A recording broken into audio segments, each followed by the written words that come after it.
Argyle, tell me you heard the shots. You're calling the police right now. Of course I'm coming by later. Sweetheart, have I ever lied to you? My boss, he thinks I'm on my way to Vegas.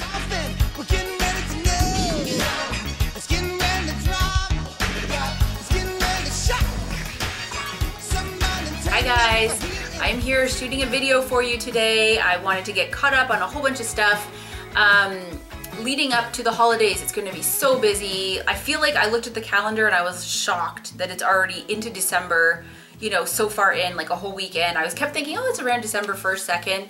And I'm like, oh my gosh, Christmas is going to be here before you know it. Like, there's just so much on the go this month. So I hope you guys are all having a good stress-free entry into December. Today I woke up, I should just mention, with a crazy amount of emails and text messages and pictures from my sister who lives in Texas. She lives just outside of Houston, and she hasn't been back to Canada in around 12 years in the winter time. So she has been in the summer and the springtime, but not in the winter. And my niece, who's 11, has never seen snow. So today was the day she got to see snow for the first time, and they sent me the most hilarious pictures of my niece in her backyard. You know, they have palm trees and stuff, and they're covered in snow, and she's like peeking out, and she's so excited. She's making snowballs and playing with her dog in the snow and stuff, and it was really, really funny to see. You know, here we kind of take it for granted. I'm always like rolling my eyes like, yeah, you missed the snow. You're not missing anything, like whatever. You know, and she's like always bitching about the heat in the summer, but then I'm always like griping about how cold it is in the winter. So it was kind of funny though to see how excited my niece was to be in the snow. So that's how I started my day. Anyway, what I thought I would do today is do a little FAQ for you, because I'm getting a couple of questions from you guys regarding what's going on with me. So I thought this is a great way to fill you all in. Okay, so my first question is, what are you doing coming up for writing? What comics are you working on? It's a great question. So I've already let you guys know a little bit early that I'm going to be working on a new series for Aspen again, which is Executive Assistant Iris. So I've already written one of those issues. I have another 4, I believe, I have to write, and they are working right now with the artist to get the art done. It's a brand new artist, so I think there's a couple of hiccups along the way. You know, you have to kind of sort out how quickly they work and if they have the right idea about going forward about, you know, the pacing and the setting and the artwork and everything. So when there's more people involved, I find it does tend to go a little bit slower. So that's what's going on with Executive Assistant Iris. I'm really excited to be on board though. It's super fun. And the other thing they've asked me to do are a couple of one-shot comics, which I will be doing in the new year. And I'm also in the works right now negotiating to work on another co-writing project with them for Aspen, which will be another series. So I can't really divulge the name of that one because we're sort of working the kinks out of that, but hopefully I'll be able to make some announcements soon. I know that they do want to do a big push right after Christmas, kind of like January-ish, February, to release the announcement that all the new things I'll be working on. So when that comes out, you guys will be the first to know, and I'll be doing kind of like the rounds of interviews and podcasts and things like that to do the marketing for it. So that's exciting. And that also leads into my next question, which is people keep asking me, what cons are you going to next year? So this is the thing, right now con season is all kind of wrapped up. So going forward into next year, it really starts again more in the springtime. So when the springtime rolls around and, you know, my name is out there and I'm promoting my work, I'm hoping that more of the cons will be inclined to invite me. I definitely find it helps, you know, right now they're putting out messages on Twitter and Instagram saying, who do you guys want to see come to cons? Who are you interested that we invite?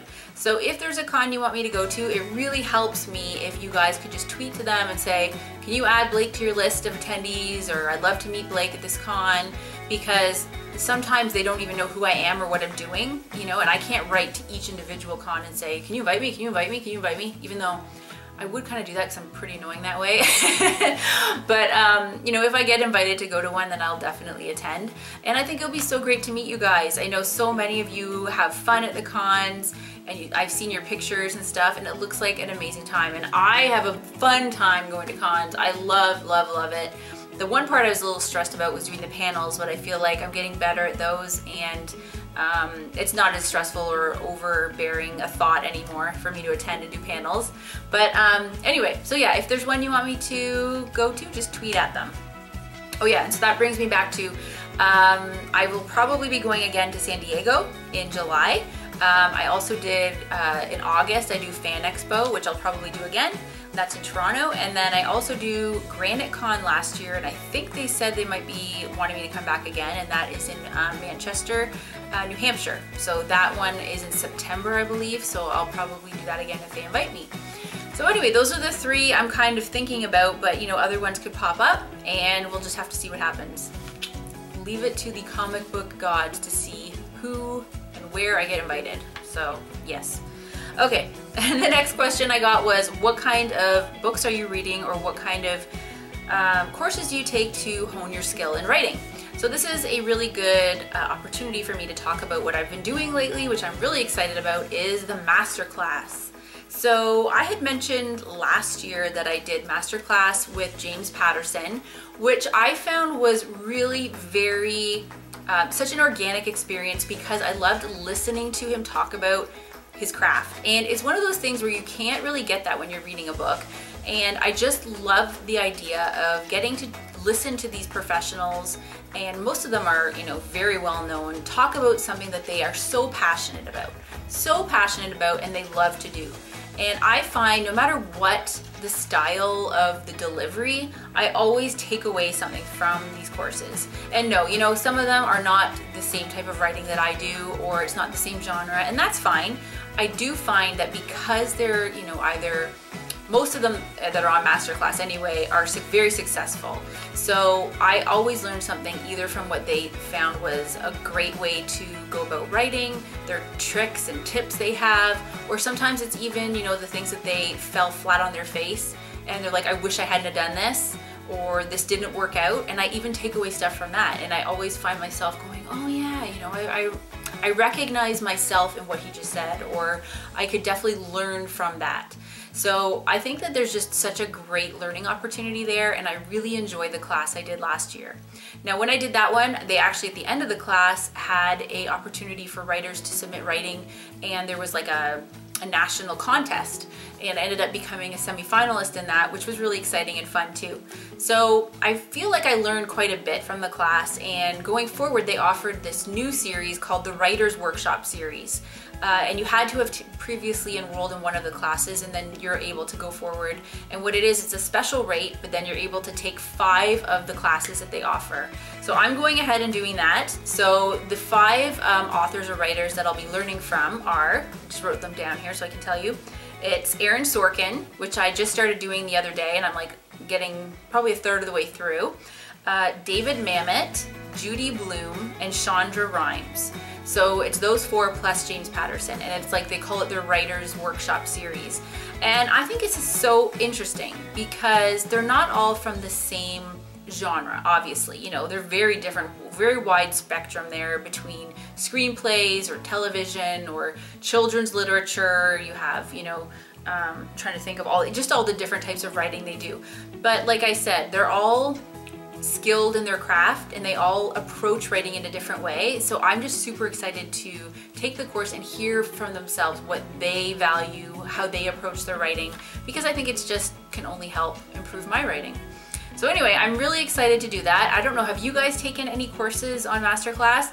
There are so many interesting ones. Like when I'm scrolling through, I'm just thinking about people I know, or seeing things that spark from my memory from years ago. Like there's one from Jane Goodall, and she's going to be talking about nature and conservation theory. And I remember watching the movie with her, like I think it was with Sigourney Weaver, like way long time ago. And it was amazing, and she had so much passion, and you see her now and you're like, wow, like her life, what an epic life that she's led, number one, and number two, that she can share it with all of you and all of us. It's incredible. So that, who wouldn't want to hear her talk about that? So anyway, that's another one that I thought I might just sign up just for the heck of it because it looks so interesting. But I'm thinking, you know, like even for my dad, he loves to play chess, and there's one where you can learn to play chess from Garry Kasparov. I mean, could you imagine? You're gonna have, I think Martin Scorsese's coming next year to teach filmmaking. Like imagine, you know, if this is what you want to learn, and you get to learn from some of the greatest masters ever. It's so incredible. So anyway, I just really enjoy it. Have you guys taken any classes? I would love to hear your experiences. I'm not gonna be pushing it too much. The only negative thing I would say, not even negative, more like realistic thing that I wasn't really thinking about until I took the course is, okay, I'm comparing James Patterson to Aaron Sorkin here because those are the two writers that I'm taking the courses of, first of all, is that you can be so skilled and highly successful in your job doing what you're doing. Like, they're accomplished writers, but the ability to be able to vocalize what you're doing and teach what you're doing is also another skill. And James Patterson has such a skill for that. You know, I found I just really took away a lot of, he can vocalize and pinpoint exactly what he is doing in each part of his novel. And it was easy for me to take notes. I felt like I was back in school. He was a great teacher.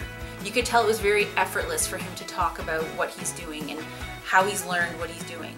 When I watch Aaron Sorkin, I can see that he is a little bit more, he's inside his own head and he just does what he does and he's great at it. But maybe he's not necessarily the best teacher, being able to, this platform, this medium for him.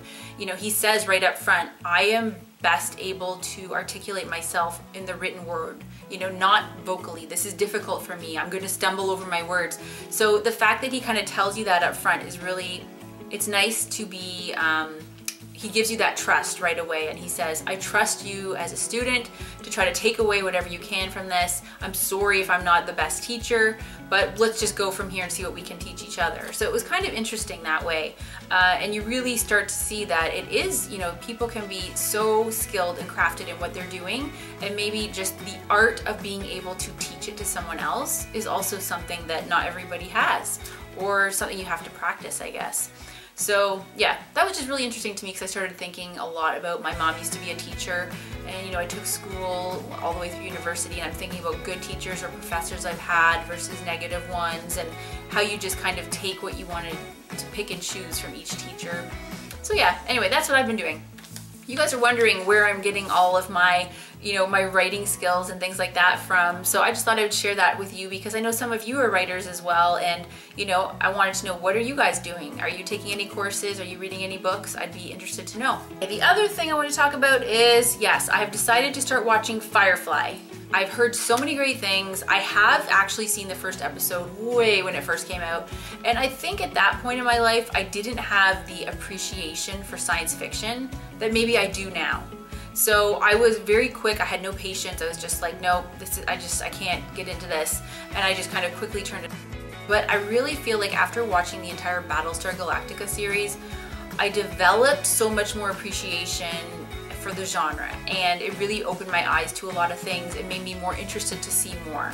So I think maybe going through this time, I will have a better understanding of it and a better desire to learn and to appreciate it. So I've heard also a lot of people have said, you know, you have to watch Serenity after because it's such a good movie and it really has a great ending for this series that maybe didn't have in the TV show. So I'm gonna also watch Serenity after. So that's what I've kind of been thinking about doing over the holidays.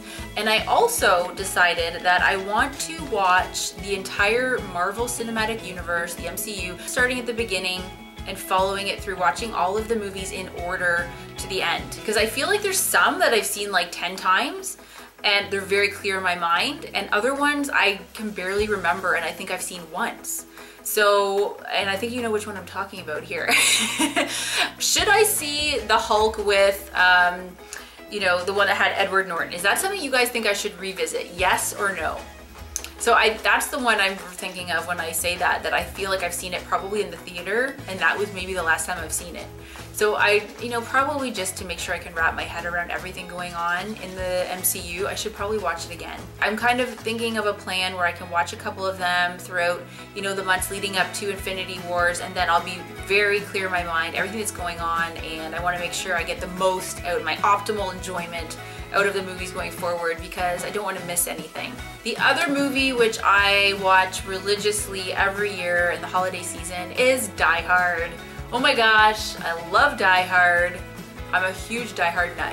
I think, as you can see, I posted a Die Hard, actually a tweet, which went a little bit viral, which was pretty funny. This bear reminds me of Die Hard, so I brought him down here because I knew I was going to talk about it. What do you guys watch for your Christmas holiday movies? Let me know.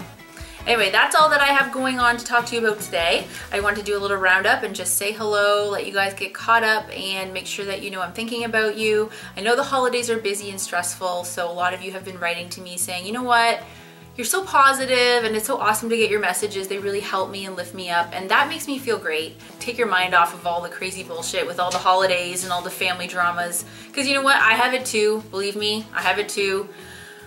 Lord knows, if you guys knew what I was dealing with. It's a lot of drama all the time, and I think every family has it. So just try to remember that, and it'll hopefully go away and get better in the new year. You're amazing, so thank you all for your support, and I'm sending you guys all big hugs and kisses.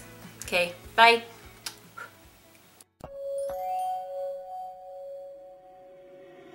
Reach out, touch space.